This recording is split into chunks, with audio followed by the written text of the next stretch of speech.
पिछले 3 दिन से हो रहे अपमानजनक व्यवहार से भावुक होकर मैं आंसुओं को संभालने में लगा था, लेकिन उन्हें सिर्फ कुर्सी से मतलब था।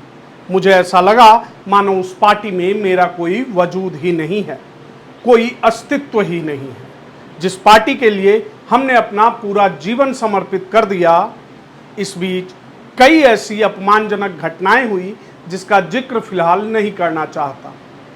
इतने अपमान और तिरस्कार के बाद मैं वैकल्पिक राह तलाशने के लिए मजबूर हो गया हूं। वो आगे लिखते हैं कि पिछले 4 दशकों के अपने बेदाग राजनीतिक सफर में मैं पहली बार भीतर से टूट गया। समझ नहीं आ रहा था कि क्या करूं। 2 दिन तक चुपचाप बैठकर आत्ममंथन करता रहा, पूरे घटनाक्रम में अपनी गलती तलाशता रहा।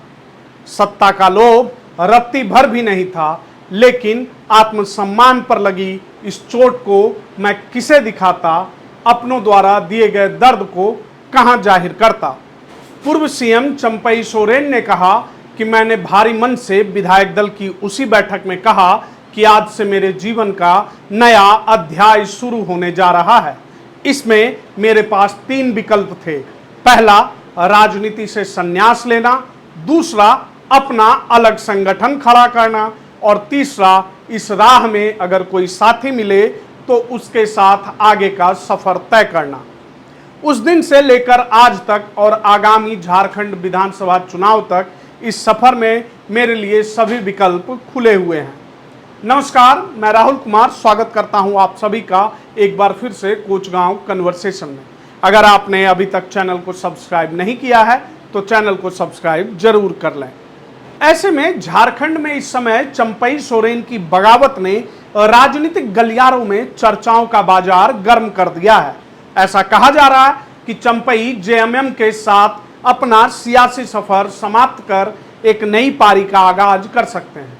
खबर है कि वो विधानसभा चुनाव से ठीक पहले बीजेपी में शामिल हो सकते हैं।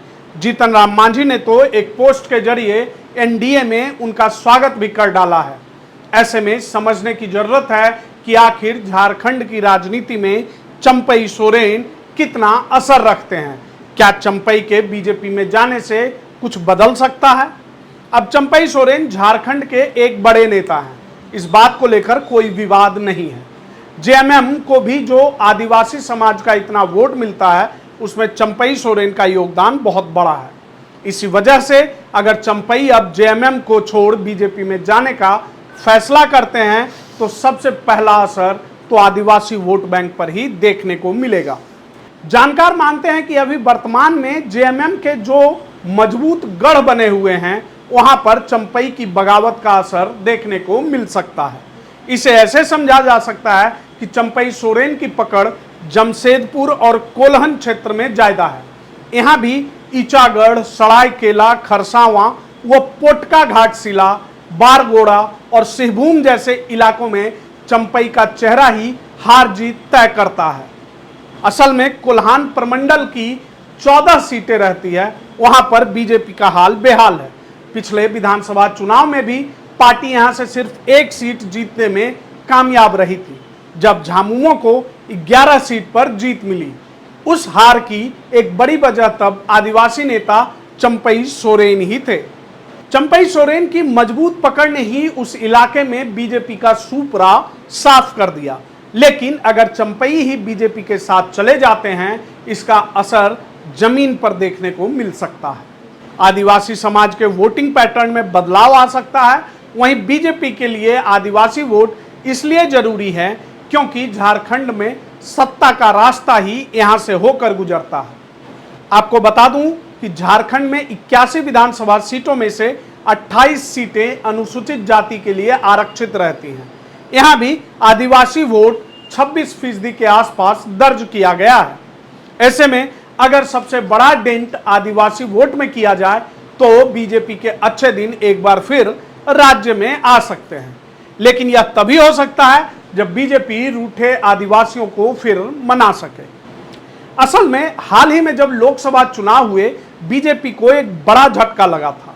वो सभी आदिवासी सीटों पर हार गई थी। बीजेपी के बड़े नेता अर्जुन मुंडा को भी पराजय का सामना करना पड़ा। इसी वजह से अब बीजेपी फिर इस समुदाय के बीच में अपनी उपस्थिति दर्ज करवाना चाहती है। उसके लिए अगर चंपई सोरेन जैसा आदिवासी चेहरे का साथ मिल जाए, पार्टी इसे एक बड़ा शुभ संकेत मानेगी।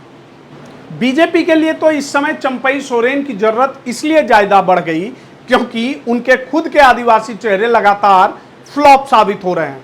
लोकसभा चुनाव की ही बात करें तो बीजेपी के दो सबसे बड़े आदिवासी चेहरा समीर उरांव और अर्जुन मुंडा को करारी हार का सामना करना पड़ा था।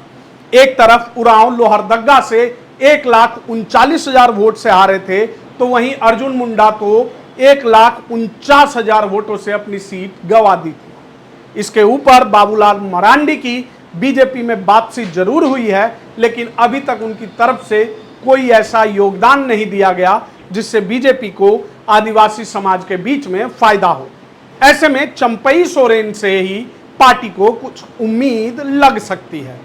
वैसे यहां भी एक दिलचस्प बात यह है कि बीजेपी अकेले चंपई को नहीं चाहती, उसका मन तो जेएमएम को तोड़ने में है। वो चाहती है कि ज्यादा से ज्यादा विधायक पाला बदल लें, चुनाव से ठीक पहले जेएमएम को कमजोर कर दिया जाए। वैसे अगर चंपई सोरेन बीजेपी में शामिल हो भी जाते हैं, यह कह देना कि उन्हें पार्टी सीएम बना देगी ऐसा मुश्किल है। बीजेपी के अंदर ही कई सीएम दावेदार बैठे हैं। खराब प्रदर्शन के बाद भी मुंडा और बाबूलाल मरांडी से बीजेपी का मोह भंग नहीं हुआ है। ऐसे में चंपई को जेएमएम में मिले अपमान से तो मुक्ति मिल सकती है, लेकिन सत्ता हासिल करना उनके लिए चुनौती रहने वाला है। आपका इस पूरे खबर पर क्या विचार है, कमेंट करके जरूर बताइएगा। धन्यवाद।